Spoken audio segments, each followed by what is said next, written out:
Hi ಎಲ್ಲರಿಗೂ ನಮಸ್ಕಾರ. ನಾನು Chaitra. Welcome to my channel. ಇವತ್ತು ನಾನು ನನ್ನ ವಿಡಿಯೋದಲ್ಲಿ ಮತ್ತೊಂದು ಹಳ್ಳಿ ವ್ಲಾಗನ್ನು ಮಾಡ್ತಾ ಇದ್ದೀನಿ.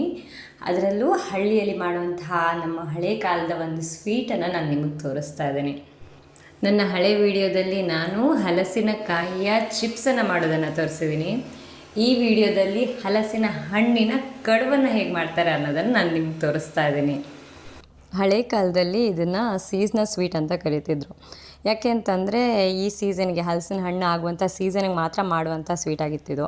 ಬಟ್ ಇವಾಗ ಆ ಥರ ಏನಿಲ್ಲ. ಯಾಕೆ ಅಂತಂದರೆ ಎಲ್ಲರ ಮನೇಲಿ ಫ್ರಿಜ್ ಬಂದಿದೆ, ತುಂಬ ಫ್ರಿಜ್ಜನ್ನು ಯೂಸ್ ಮಾಡ್ತಾರೆ.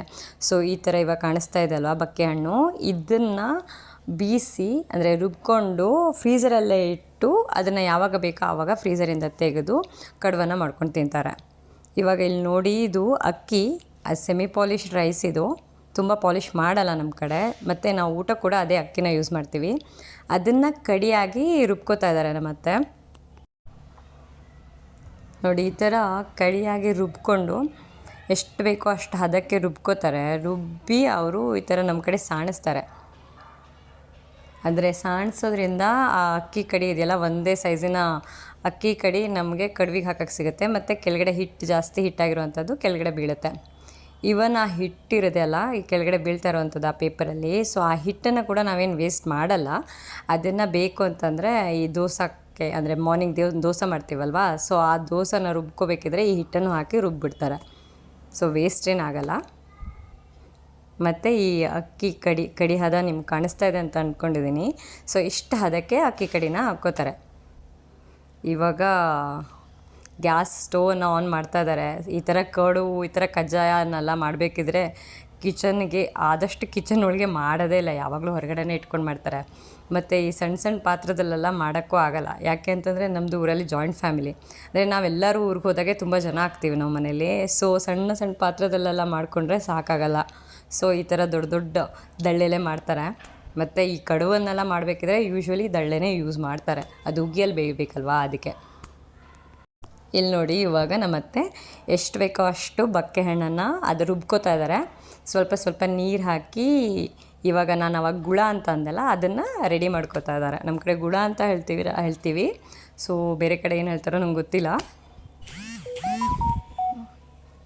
ಇವಾಗ ಆಲ್ಮೋಸ್ಟ್ ಗುಳನ ರೆಡಿ ಮಾಡ್ಕೊಂಡಿದ್ದಾರೆ. ಮತ್ತು ಇಲ್ಲಿ ಕಾಣಿಸ್ತಾ ಇದೆಯಲ್ವ ಬಕ್ಕೆ ಹಣ್ಣು, ಇದಿಷ್ಟನ್ನು ಏನು ಇವತ್ತು ಯೂಸ್ ಮಾಡ್ತಾ ಇಲ್ಲ. ಬಟ್ ಒಂದು ಸ್ವಲ್ಪ ಎತ್ತಿಟ್ಟಿದ್ರು ಈ ಹಣ್ಣನ್ನು. ಯಾಕೆಂದರೆ ಅದನ್ನು ಸುಮ್ಮನೆ ಪ್ಲೇನಾಗಿ ತಿಂದರೂ ತುಂಬಾ ಯಮ್ಮಿಯಾಗಿರುತ್ತೆ. ಮತ್ತು ಬೇಕಂದರೆ ಅದಕ್ಕೆ ಒಂದು ಸ್ವಲ್ಪ ಉಪ್ಪು ಖಾರ ಹಾಕ್ಕೊಂಡು ಆ ಬಕ್ಕೆ ಹಣ್ಣನ್ನು ಕೂಡ ತಿನ್ಬೋದು. ಸೊ ಸಖತ್ತಾಗತ್ತೆ.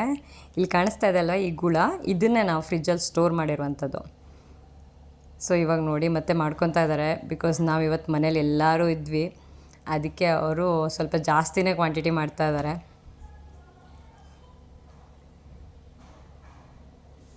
ಮತ್ತು ಅವ್ರ ಹತ್ರ ನಾನು ಅಳತೆ ಎಲ್ಲ ಹೇಳಿ ಅಂತ ಅಂದೆ, ಎಷ್ಟಕ್ಕೆ ಎಷ್ಟು ಹಾಕ್ತೀರಾ ಅಂತೇಳಿ.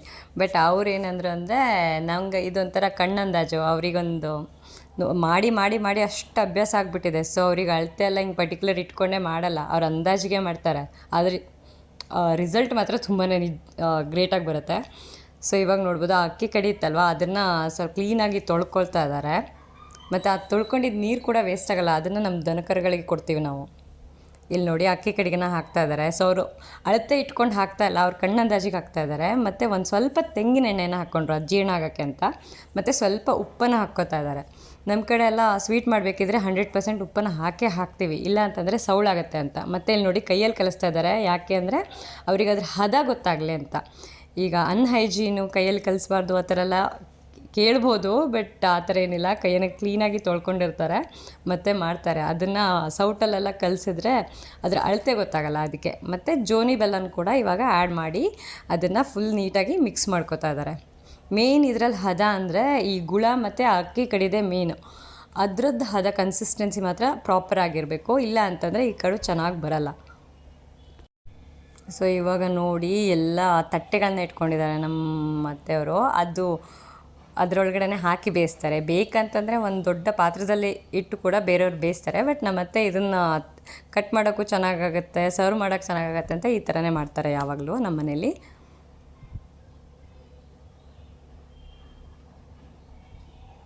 ಆಲ್ರೆಡಿ ಅಲ್ಲಿ ನೀರು ಕುದೀತಾ ಬಂದಿದೆ, ಆವಾಗ ಇಟ್ಟು ಹೋಗಿದ್ರಲ್ವ ನೀರು ಹಾಕಿ. ಸೊ ಇದನ್ನು ಉಗಿಯಲ್ಲಿ ಈ ಥರ ಬೇಯಿಸ್ತಾರೆ. ಈ ಲೋಟನ ಇಟ್ಟು ಈ ಥರ ಬಟ್ಲನ್ನ ಮುಚ್ಚಿ ಬೇಯಿಸ್ತಾರೆ. ಸೊ ಈ ಥರ ಎಷ್ಟು ಅದ್ರ ಮೇಲ್ಗಡೆ ತುಂಬಕ್ಕಾಗುತ್ತೋ ಅಷ್ಟು ತುಂಬಿ ಬೇಯಿಸ್ತಾರೆ. ನೋಡಿ ಚೆನ್ನಾಗಿ ಬರ್ತಾ ಇದೆ. ಆ್ಯಕ್ಚುಲಿ ಕಲರ್ ಕೂಡ ಸಖತ್ ಯಮ್ಮಿಯಾಗಿದೆ. ಮತ್ತು ಈ ಬೆಲ್ಲ ಇದೆಯಲ್ಲ, ಜೋನಿ ಬೆಲ್ಲ, ಅದು ಹೆಲ್ತ್ಗೂ ಒಳ್ಳೆಯದು ಮತ್ತು ಟೇಸ್ಟಿಯಾಗೂ ಇರುತ್ತೆ. ಸ್ವಲ್ಪ ಲಾಂಗ್ ಪ್ರೊಸೆಸ್ ಆ್ಯಕ್ಚುಲಿ ಈ ಕಡುವನ್ನು ಮಾಡೋದು. ಯಾಕೆ ಅಂತಂದರೆ 1.5 ತಾಸಿಂದ 2 ತಾಸು ತನಕ ಇದನ್ನು ಮುಚ್ಚಿ ಬೇಯಿಸ್ತಾರೆ, ಇಲ್ಲಾಂದರೆ ಬೇಯಲ್ಲ ಅಂತ.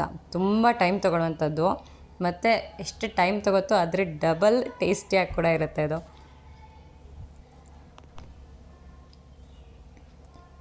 ನೋಡಿ ಈ ಥರ ಕವರ್ ಮಾಡಿ ಇಡ್ತಾ ಇದ್ದಾರೆ. ಫುಲ್ಲೆಲ್ಲ ಲೋಟದಲ್ಲಿ ಹಾಕಿ ಆಮೇಲೆ ಮತ್ತೆ ಮುಚ್ಚಿಟ್ಟು ಬೇಯಿಸ್ತಾ ಇದ್ದಾರೆ. ಮತ್ತು ಈ ಥರ ಹಳ್ಳಿಗಳ ಸ್ಪೆಷಲ್ ತಿಂಡಿಗಳಿರುತ್ತಲ್ಲ, ಈ ಥರ ಸ್ವೀಟ್ಗಳೆಲ್ಲ, ಹಳಿ ಸ್ವೀಟ್ಸ್ಗಳು, ಅದನ್ನೆಲ್ಲ ತುಂಬ ಅಂದರೆ ತುಂಬಾ ಚೆನ್ನಾಗಿ ಮಾಡ್ತಾರೆ. ಅವ್ರು ಮಾಡಿದಾಗ ಯೂಶ್ವಲಿ ಚೆನ್ನಾಗಿ ಆಗಿಲ್ಲ ಅಂತ ಆಗಿರೋದು ತುಂಬಾ ರೇರು. ತುಂಬ ಅಂದರೆ ತುಂಬ ಚೆನ್ನಾಗಿ ಮಾಡ್ತಾರೆ. ಮತ್ತು ಈ ಯಾರಿಗಾದರೂ ಈ ಕಡುವನ್ನು ಮಾಡುವಂತಹ ಪ್ರಾಪರ್ ಅಳತೆ, ಅಂದರೆ ಇಷ್ಟು ಲೋಟಕ್ಕೆ ಇಷ್ಟನ್ನು ಹಾಕಬೇಕು ಅನ್ನೋದ್ರ ಬಗ್ಗೆ ಯಾರಿಗಾದ್ರು ಬೇಕು ಅಂದರೆ ದಯವಿಟ್ಟು ನನಗೆ ಕಾಮೆಂಟ್ ಮೂಲಕ ತಿಳಿಸಿ. ಸೊ ನಾನು ಅದನ್ನು ಇನ್ನೊಂದು ಸಲ ಟ್ರೈ ಮಾಡಿಸಿ ಅದರ ಅಳತೆಯನ್ನು ನಾನು ಕೇಳಿ ನಿಮಗೆ ಕಳಿಸ್ತೀನಿ. ಇವಾಗ ನೋಡಿ ಆಲ್ಮೋಸ್ಟ್ ಬೆಂದಿದೆ. ಇವಾಗ ತೆಗೆದು ನೋಡ್ತಾ ಇದ್ದಾರೆ. 1 hour 45 minutesಯಿಂದ ಬೇಯಿಸಿದ್ದಾರೆ. ಚೆನ್ನಾಗಿ ಬೆಂದಿದೆ. ಅದನ್ನು ಇವಾಗ ತೆಗಿತಾ ಇದ್ದಾರೆ. ಇದಕ್ಕೆ ನಾವು ತುಪ್ಪನ ಹಾಕ್ಕೊಂಡು ತಿಂತೀವಿ. ತುಪ್ಪನ ಹಾಕ್ಕೊಂಡು ತಿಂದರೆ ತುಂಬ ಅಂದರೆ ತುಂಬಾ ಯಮ್ಮಿಯಾಗಿರುತ್ತೆ. ಸೊ ಈಗ ನಾನು ಮಾಡ್ತಿರುವಂತಹ ವೀಡಿಯೋಗಳು ಯಾರಿಗಾರು ಇಷ್ಟ ಆದರೆ ದಯವಿಟ್ಟು ಸಬ್ಸ್ಕ್ರೈಬ್ ಮಾಡೋದನ್ನು ಮರಿಬೇಡಿ.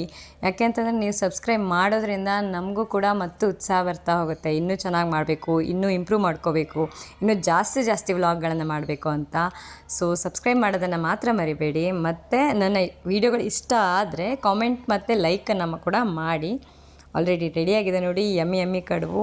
ಸೊ ನಾನು ಇನ್ನೊಂದು ವ್ಲಾಗ್ ಜೊತೆ ನಿಮ್ಗೆ ಸಿಗ್ತೀನಿ. ಸೊ ಟೇಕ್ ಕೇರ್, ಬಾಯ್.